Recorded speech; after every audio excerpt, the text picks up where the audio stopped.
Hello viewers, welcome to Rasel's Teaching Home, Subject Physics, Chapter 11. তো আজকের বিষয় আমাদের চ্যাপ্টার অধ্যায় 11, যেটা অধ্যায়ের নাম হচ্ছে চলতড়িৎ। এই অধ্যায়টা নিয়ে আমরা আলোচনা করব, একটা সৃজনশীল প্রশ্নের সমাধান করাবো। তো যারা আমার চ্যানেলে নতুন তারা অবশ্যই সাবস্ক্রাইব করে সাবস্ক্রাইবের পাশে একটা বেল আইকন আছে, সেটা ক্লিক করে রাখলে আপনারা আমার নতুন নতুন ভিডিও দেওয়ার সাথে সাথে পেয়ে যাবেন। তো যাদের আমার ভিডিও ভালো লাগবে তারা অবশ্যই লাইক, কমেন্ট, শেয়ার করে পাশে থাকবেন। এতে করে আমি আরো নতুন নতুন ভিডিও দেওয়ার জন্য উৎসাহিত হব। শুরু করা যাক আমাদের সৃজনশীল প্রশ্নের সমাধান। তো আজকে আমরা চট্টগ্রাম বোর্ড 2015 এর সৃজনশীল প্রশ্নটার সমাধান করাবো। তো প্রথমে দেখা যাক প্রশ্নটা কি আমাদের। প্রথমে বলা হচ্ছে সি ও ডি এর বিভব পার্থক্য নির্ণয় করতে বলা হয়েছে। যে সি আর ডি এই দুইটার বিভব পার্থক্য নির্ণয় করতে বলা হয়েছে। মনে রাখতে হবে বিভব পার্থক্য বের করতে গেলে আমাদের আয়ের মান লাগবে। তারপর হচ্ছে যে আয়ের মান না জানলে আমরা কিন্তু বিভব পার্থক্যটা বের করতে পারতেছি না। আয় আর এখানে রোধের মানটা যদি আমরা গুণ করে দিই তাহলে বিভব পার্থক্য পেয়ে যাচ্ছে, কিন্তু আমাদের বর্তনীতে আয়ের মানটা দেয় নাই। তাহলে আয় বের করতে হলে আমাদের কিভাবে বের করতে হবে? এই যে এখানে তড়িৎ চালক শক্তি দিছে, এই তড়িৎ চালক শক্তিকে টোটাল বর্তনীর তুল্য রোধ দিয়ে ভাগ দিলে আমরা কি পেয়ে যাব? আই পেয়ে যাব। তাহলে আই বের করতে গেলে আমরা পাচ্ছি ই বাই আর এস লাগবে আমাদের টোটাল বর্তনীর তুল্য রোধ। এগুলো সবগুলা দেখো, রোধগুলা কিভাবে আছে আমরা খুব সহজেই বুঝতে পারি। এটার পরে এটা কানেক্টেড, এরপর এটা কানেক্টেড, এরপর এটা কানেক্টেড, পরপর কানেক্টেড। আইটা কোনো বিভক্ত হয় নাই। আই যদি বিভক্ত হয়ে যায় তখন মনে রাখবো এটা সমান্তরাল হবে। আর এভাবে যদি পরপর কানেক্টেড থাকে তাহলে আমরা মনে রাখবো এটা শ্রেণীতে আছে। তো শুরু করা যাক।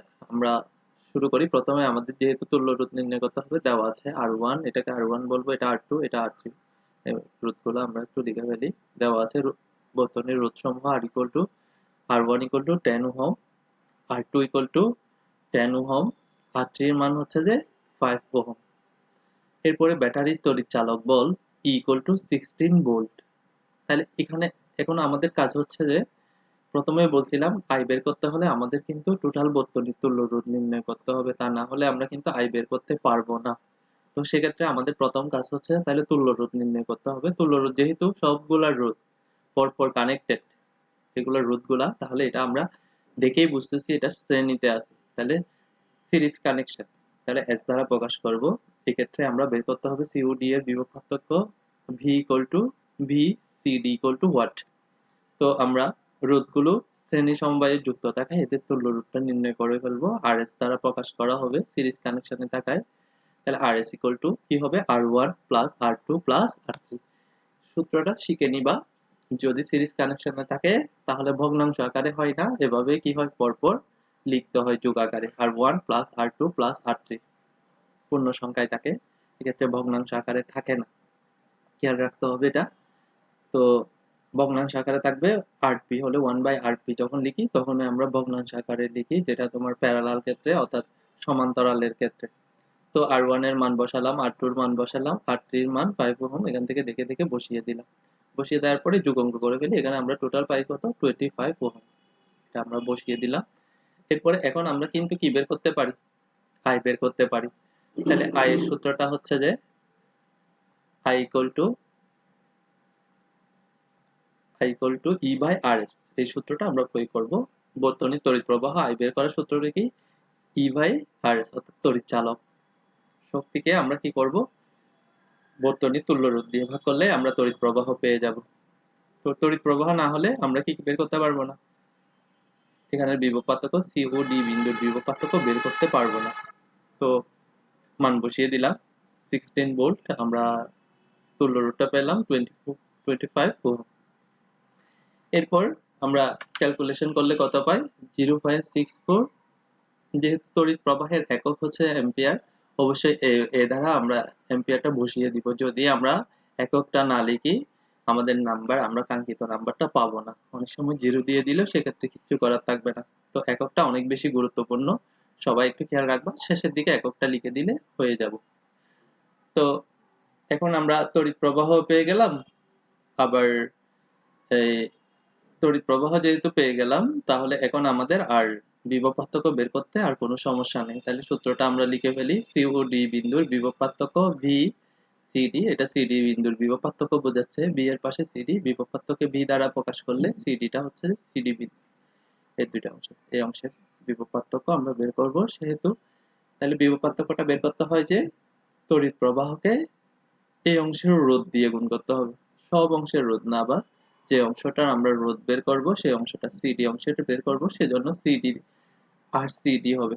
এই অংশের রোধ হবে যে, আর রোধকে আমরা যদি আর দ্বারা প্রকাশ করি, সিডি অংশের রোধ বোঝানোর জন্য আর সিডি দ্বারা প্রকাশ করলাম। তো এখন আমরা মানগুলা বসিয়ে দিই। দেখো আই আর সিডি অংশের, আর সিডি মানে আসলে আর থ্রি, আমরা জানি এই অংশ এটা আর ওয়ান, এটা আর টু, আর সিডিটা হচ্ছে যে আর থ্রি অংশে আর থ্রি বোঝাচ্ছে। তাহলে তাহলে এখন আমরা আই এর মানটা বসিয়ে দিই। এটা কত পাইলাম আমরা, 0.64 অ্যাম্পিয়ার ইন্টু 5 ওহম। এই রোধের মান হচ্ছে, সিডি অংশের রোধের মান হচ্ছে 5 ওহম, বসিয়ে দিলাম। টোটালটা আমরা পাচ্ছি 3.2। এখন বিভব পার্থক্যের একক আমরা জানি ভোল্ট, সেটা অবশ্যই লিখতে হবে। তো আমরা বিভব পার্থক্যের এককটা লিখে দিলাম, তাহলে আমাদের কাঙ্ক্ষিত উত্তর হচ্ছে 3.2 ভোল্ট, এটাই অ্যান্সার। এরপরের প্রশ্নে যাচ্ছি আমরা।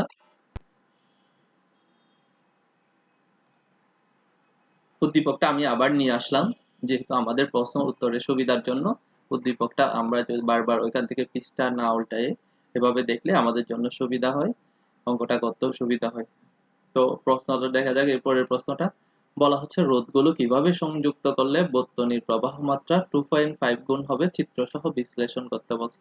তাহলে চিত্র সহ যখন বিশ্লেষণ করতে বলবে, অবশ্যই আমাদের চিত্রটা এঁকে দেখাবো আমরা। আর চিত্রটা আমরা যখন অঙ্কেই পারবো, তখন চিত্রটা আমাদের জন্য মোটেও কঠিন না। এটা আমরা সুন্দর করে এঁকে দিব। অবশ্যই পেন্সিল ব্যবহার করব সকল প্রকার চিত্র আঁকার সময়। একটা বিষয় খেয়াল রাখতে হবে, কলম দিয়ে আমরা অনেক সময় তাড়াহুড়ো করে কলম দিয়ে এঁকে দিয়ে চলে আসে, এতে টিচাররা মাইন্ড করে। এটা কিন্তু আমাদের কাঙ্ক্ষিত নাম্বারটা আমরা পাই না, এটা উচিত না। সকল প্রকার চিত্র আমরা পেন্সিল, অবশ্যই পেন্সিল ব্যবহার করব, সেক্ষেত্রে একটু খেয়াল রাখতে হবে।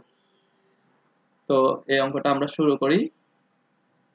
এখানে বলা হচ্ছে আমাদের বর্তনীর প্রবাহ মাত্রা পূর্বের তুলনায়,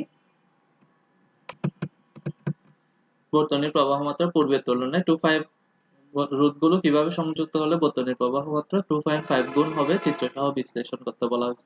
তো এটা বের করার জন্য একটা টেকনিক আছে। দেখো, বর্তনীর প্রবাহ মাত্রা পূর্বের তুলনায় 5 গুণ হতে হলে, 2.5 গুণ হতে হলে বর্তনীর তুল্য রোধ যেটা বলবে 2.5, সেটা 1 দিয়ে ভাগ দিয়ে দিব আমরা।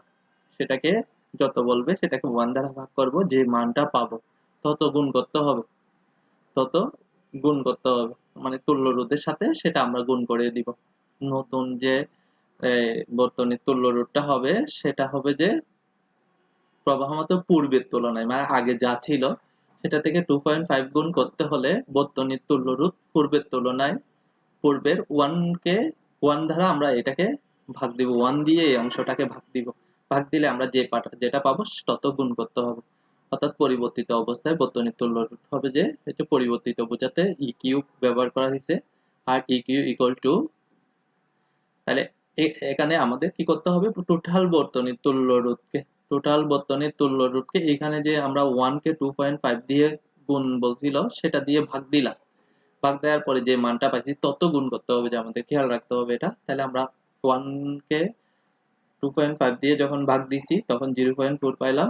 তাহলে এটাকে আমরা, অর্থাৎ বর্তনীর তুল্য রোধকে আমরা 0.4 দিয়ে গুণ করলে আমাদের যে মানটা হবে তত করতে হবে। নতুন করে যেটা আমরা পুনর্বিন্যস্ত একটা নতুন করে একটা সাজাবো রোধগুলাকে, তো সেগুলার তুল্য রোধ হতে হবে যে আমাদের 10 ওহম। তো এখানে RS এর মানটা আমরা কোথায় থেকে পেলাম, যেটা আমরা গ নংয়ে অবশ্যই আমরা বের করছিলাম, এটা তোমরা পাশে লিখে দিতে পারো। গ হতে প্রাপ্ত বর্তনীর তুল্য রোধ RS equal to 25 ওহম। এই RS এর মানটা গ হতে প্রাপ্ত মানটাই বসানো হয়েছে, 0.4 দিয়ে গুণ করলে আমরা 10 ওহম পাই। এখন চিন্তা করে দেখো, এটাকে 10 ওহম বানাতে গেলে কি করতে হচ্ছে আমাদের।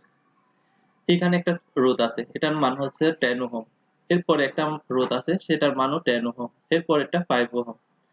এই দুইটাকে যদি আমি সমান্তরালে যুক্ত করি তাহলে এটা ভগ্নাংশ আকারে লসাগু নিয়ে আমরা 1/5 পাবো। আর আরপি বের করতে গেলে 1/rp টা হবে যে 1/5, শুধু আরপি বের করতে গেলে অবশ্যই 5 পেয়ে যাচ্ছি আমরা, এটা দেখেই বোঝা যাচ্ছে। পাশে আগে থেকে চিন্তা করে তোমরা রাফটা করে নিয়ে আগে ক্যালকুলেশন করে বের করতে পারো তোমরা চাইলে। এটা 5 আর এটা 5, এটা সিরিজ কানেকশন করে দিলে এই দুইটা তুল্য রোধের সাথে এটা সিরিজ কানেকশন করে দিলে তাহলে এদিকে 5 পাচ্ছি, এদিকে 5, 5 5 যোগ করলে কত হয় 10 পেয়ে যাচ্ছি আমরা। আমরা আগে থেকে বুঝে যাচ্ছি এটা কি, মানে আমাদের প্রশ্নটা উত্তরটা কি হবে। তো শুরু করা যাক, এগুলো আমরা দেখি। 10 ওহম মানের তুল্য রোধ পাওয়া যাবে যদি R1 R2 রোধদ্বয়কে সমান্তরালে, আমি একটু আগে বলছিলাম এই দুইটা রোধকে আমি যদি সমান্তরালে যুক্ত করি এদের সাথে R3 টা আমরা কি শ্রেণীতে যুক্ত করি তাহলে কি হবে, আমাদের 10 ওহম মানের রোধ পাওয়া যাবে। এটা তোমরা নিজের ভাষায় লিখতে পারো, এটা ডাজন্ট ম্যাটার, তোমার ইচ্ছা এটা। তো এখন আমরা দেখো সজ্জিতকরণটা কিভাবে করলাম। R1 R2 কে আমরা সমান্তরালে রাখলাম। দেখো কারেন্টটা গিয়ে যদি দুই ভাগে বিভক্ত হয়ে যায়, তিন ভাগে একাধিক ভাগে বিভক্ত হয়ে যায়, এখানে যদি আমি হিসাব করি I1 হবে, এটা I2 হয়ে যাবে। আইটা বিভক্ত হয়ে গেলে মনে রাখবে এটা সমান্তরাল। তুমি গণিতের সাথে মিক্স করবা না, জেনারেল ম্যাথের সাথে যদি মিক্স করো এই জিনিসটা তুমি সব সময় এমনিতে ওইভাবে চিন্তা করলে সমান্তরাল হবে, মানে এখানে নিচে থাকলে আবার সমান্তরাল হবে এরকম মনে করবা। তো এটা গণিতের সাথে মিক্স না করে আমরা চিন্তা করবো যে আইটা যদি বিভক্ত হয়ে যায় তাহলে মনে রাখবো যে এটা সমান্তরাল হবে। আর পরপর কানেক্টেড হলে রোধগুলা বা কোনো যেগুলা আমাদের প্রয়োজন এই এগুলা যদি আমাদের পরপর কানেক্টেড থাকে তাহলে সেই বিষয়টা মনে রাখবো সমান শ্রেণীতে আছে। এটা বিষয়টা খুব সহজ, অথবা অন্যভাবে চিন্তা করা যায়, এভাবে চিন্তা করলে আমার মনে হয় সব থেকে সুবিধা হয়, সহজ হয়। তো এরপরে আমরা যেহেতু এই দুইটা তুল্য রোধ আমাদের সমান্তরাল আছে তাহলে এদের তুল্য রোধটা আমরা বের করে অবশ্যই দেখাইতে হবে। 1/rp = 1/r1 + 1/r2। R1 এর মানটা বসিয়ে দিই, R1 এর মানটা হচ্ছে 10 ওহম, R2 এর মানটা বসিয়ে দিব 1 দিয়ে লিখবো। দেখো এভাবে লেখার পরে এরপরে আমরা লসাগু নিয়ে নিই। লসাগু 10 ওহম হয়, তাহলে লসাগুকে হর দিয়ে ভাগ লব দিয়ে গুণ। 10 কে 10 দিয়ে ভাগ দাও 1 পাই, 1 কে 1 দিয়ে গুণ করলে 1, আবার 10 কে 10 দিয়ে ভাগ দাও 1, 1 একে 1।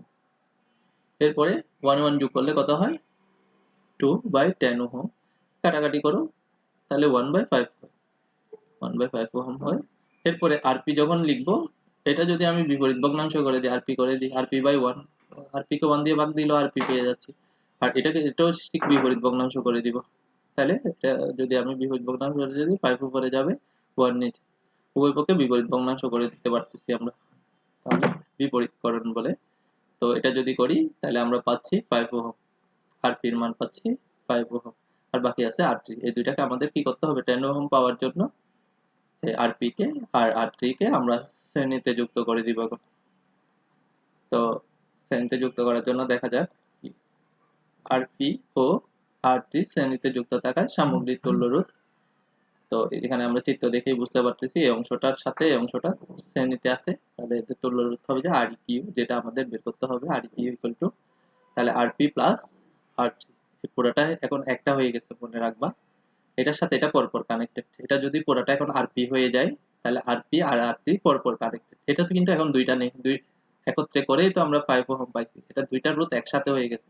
তাহলে এটার পর এটা পরপর কানেক্টেড হলে আমি বলছিলাম কি শ্রেণীতে আছে, তাহলে শ্রেণীতে যুক্ত থাকা সামগ্রিক তুল্য রোধ Req = Rp প্লাস R3। এরপর মান বসিয়ে দাও 5 ওহম প্লাস 5 ওহম, তাহলে আমরা পাচ্ছি কত 10 ওহম। এরপরে এটা একটু লিখে দিবা আর কি। সুতরাং রোধগুলোকে উপরের চিত্রের ন্যায় সংযুক্ত করলে বর্তনীর প্রবাহ মাত্রা 2.5 গুণ হবে।